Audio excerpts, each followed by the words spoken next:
When you want to work on large language model and large data set to train your model, working on your offline system is not an efficient way because it asks you to require a lot of dependency, a lot of libraries, and that is why we are using Google Colab.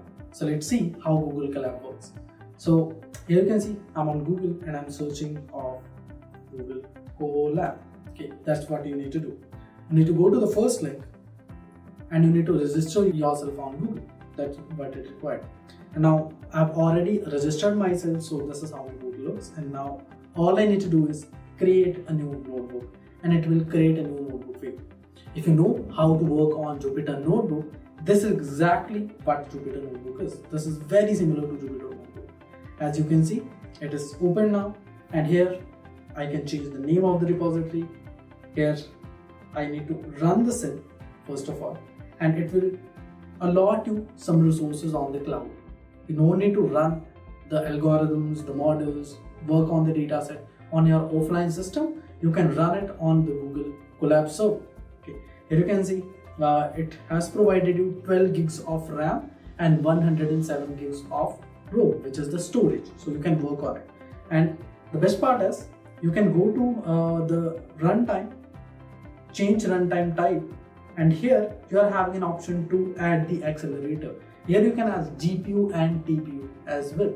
Okay, but they are providing you limited resources. You can also subscribe yourself to Google Colab Pro. That's also an option we are having. And just to give you a glimpse of how the model works, so here you can see this is a sample code to work on GLUB, which is a word-to-vec model in natural language processing. And the size of the word-to-vec model is around, here you can see, around 822 MBs. It's a pretty huge file. So if you don't want to download it on a system and load it on a RAM and work on it, you can easily do it on GLUB. Here you can see URL lib. I'm sending the request to this particular link through which I can download it, and all I'm doing is running the command and it will download the whole thing, not on your system but on Google Cloud, Google Colab server, pretty easily, very fast. So this is the main use of using Google Colab. This is how we can use Google Colab. If you want to upload any file, here we are having an option to upload the file. You can select here. So this is the file. These are the different CSV files I'm having to upload the file. So here you can see if I'm choosing var.csv and click open, so it will upload the CSV file for you as well. So you can also use your offline files on Google Colab. So this is how you can use Google Colab in the easiest way possible. Thank you.